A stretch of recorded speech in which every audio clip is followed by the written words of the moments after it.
Chapter 28. The Golden Calf. Thousands of Israelites had watched up Mount Sinai from the time Moses had gone up with a few men. They had seen the cloud come down to cover the summit, and they had stared in awe at the long, multicolored flame shooting up from the mountain and through the cloud as though from a belching volcano. Some were still watching when some of the men returned. There was growing concern. People wondered how the two men could remain on that mountain that was afire. Many decided that they had become lost or had fallen into some deep ravine. God will protect them, was Aaron's assurance. Days passed into weeks. Probably the most concerned person was Joshua, who didn't dare try going up to look for Moses nor groping his way down through the mist. During the first days, he felt almost like a prisoner, but there was something about being so close to the Creator that soon imparted to him a feeling of warm satisfaction. And as for his physical needs, there was a small brook close by and a fresh supply of manna 6 days a week. Rebellion against God's law. Regardless of the miracles God had performed for Israel in the time of adversity, some of the people desired to cling to the habits of idol worship they had acquired in Egypt. Even while fire and smoke on Mount Sinai proclaimed God's very close presence, these people complained that Moses' absence showed God had forgotten about them. "We need a leader to take us to a better place," the rebellious ones declared. "And we need a God we can see and who will do more for us." This outbreak of feeling was quickly taken up by those who were critical and disorderly. And within only a few days, the complainers had created such confusion in the camps that thousands were stirred into an angry pitch. Aaron and Hur sent officers to seek out these offenders, but it was too late. A sullen mob surrounded the tent of the Israelite leaders. Aaron and Hur could scarcely believe so many men were so anxious to cause such unrest and trouble. "I'll try to calm them down until Moses and Joshua return," Aaron told Hur. Aaron silently prayed that he could talk the unruly crowd into returning home. Aaron strode in among the men and held up his hands for quiet. "I hear you are dissatisfied with matters," he declared. "Why are you unthankful for the protection you have received?" A loud babble erupted from the crowd as everyone tried to voice his opinion at once. One man managed to outshout all the others, who quieted a little.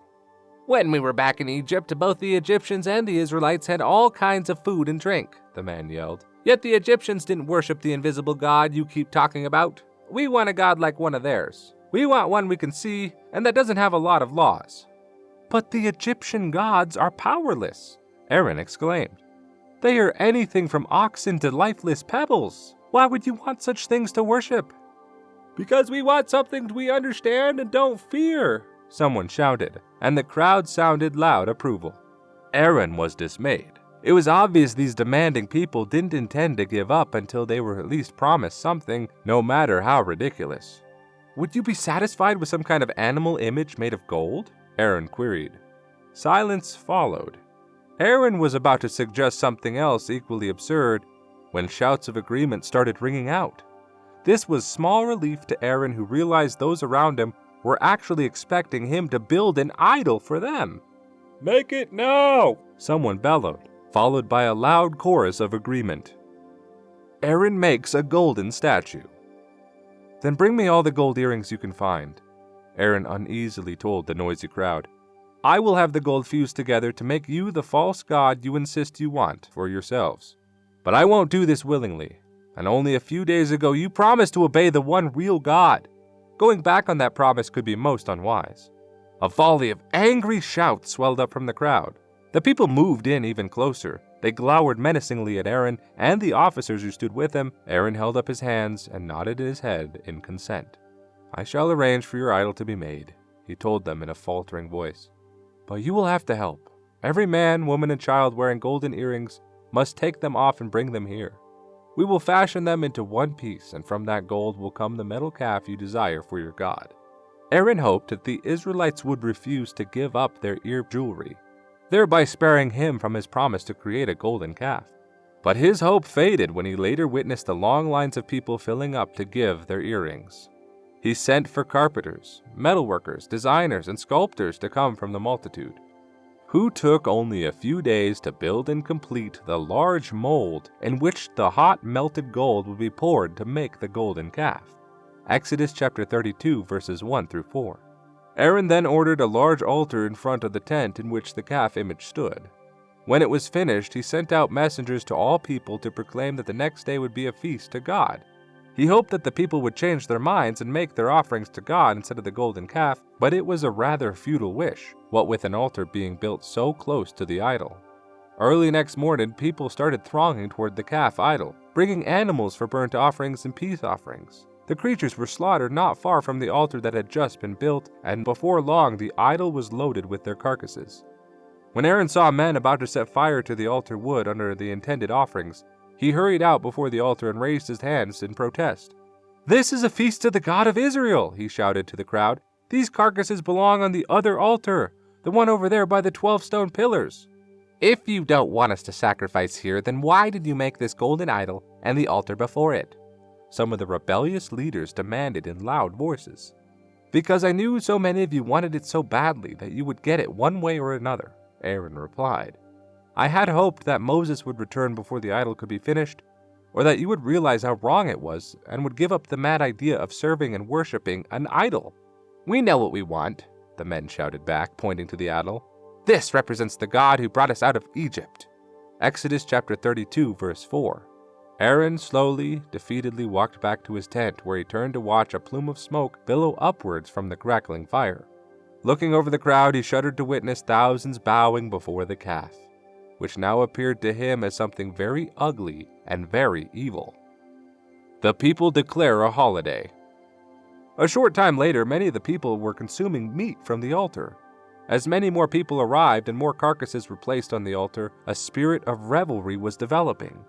It was obvious that the altar before the calf image would be busy all day roasting animals and birds for the hungry crowd.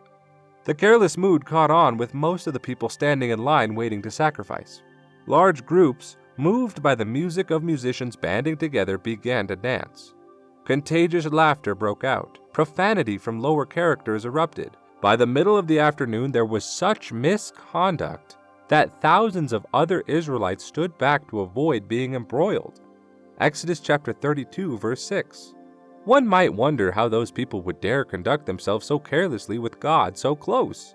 One might wonder also how professed Christians today often allow themselves to live carelessly. As it was back in Mount Sinai, it's still a matter today of the lack of fear and respect people have for God. Moses talks with God. To go back a few weeks to when Moses left Joshua to go up on Mount Sinai, Moses found that the higher he climbed, the less tired and more exhilarated he became. As he neared the summit, he could sense the powerful presence of the Almighty Creator of the universe. "Stay where you are, Moses," a strong voice called out. Startled, Moses halted and looked around. He was on a fairly flat area, out from which jutted massive rock pinnacles. Although the shining aura from above wiped out shadows, visibility extended only a few yards. "You will remain here while I tell you more to speak to the Israelites and other things you are to do," the voice continued. Moses fearfully bowed his head to the ground until God told him to seat himself. During the next 40 days, Moses spent many hours listening closely to God's instructions. Every word and vision was etched sharply into his mind, and was made especially alert by God's presence, without which he would have at times been miserably cold, thirsty, and hungry. An unusual energy from the Creator supplanted the need for heat, food, and water. Deuteronomy chapter 9, verse 9.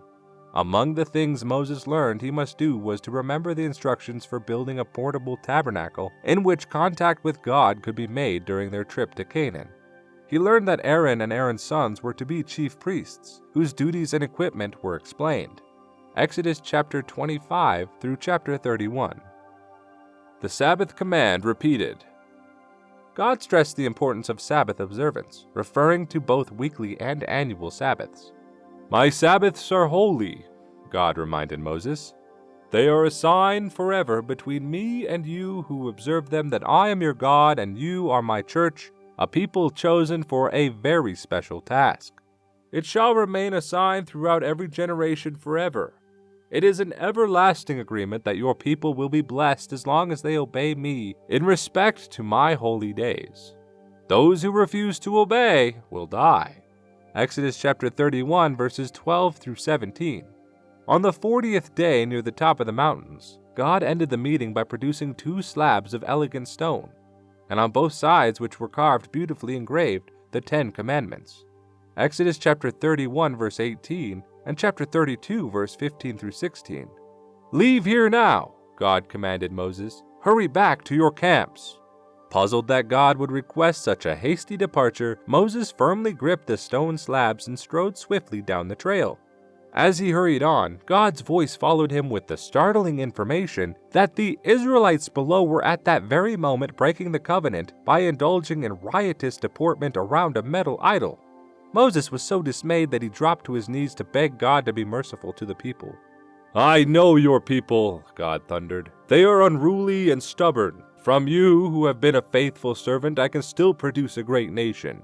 But as for most of the Israelites, I should wipe them out with a shower of fire in the valley." Exodus chapter 32, verses 7 through 10. "In your mercy you have brought them this far. Please don't give the Egyptians reason to say you used your power to deliver them from Egypt only to slay them at Mount Sinai," Moses pleaded. "Remember your promise to Abraham, to Isaac, to Jacob. You told them their offspring would number as the stars. You promised Canaan to their children. How can they receive it if you destroy them?" There was a short, awful silence, but to Moses' relief, God then spoke in a less wrathful tone. "You deal with those who have committed idolatry today," God told Moses. "Seek them out and punish them, for if you fail, I will destroy them." Moses hesitated only long enough to express his gratitude, and in a short while he reached the spot where he had left Joshua 40 days previously. He hardly expected Joshua to still be there, but Joshua was still waiting and naturally happy to see him. When Joshua asked what had happened and what he was carrying, Moses hardly heard him. "I'll explain matters later," Moses told Joshua. "We must hurry down to the valley to stop a terrible thing from happening there." The return to camp. At that moment, the loud voices of the reveling people reached Moses and Joshua's ears. Assuming that only a state of war would produce such loud yelling, Joshua observed that the Amalekites must be attacking again. "Unfortunately, that's not the situation," Moses answered gravely. "Hear that? It's singing." And without further talk, the two continued down the trail. A few hundred feet below, they emerged from the cloud. They could see a large throng grouping together, but they were too distant to make out what the people were actually doing. In a tent down there, Aaron and his family sat in glum silence while celebrants laughed and chanted wildly. Suddenly, an officer outside the tent called to Aaron, "There is a report that Moses and Joshua have been seen coming down the mountain. They'll be here soon."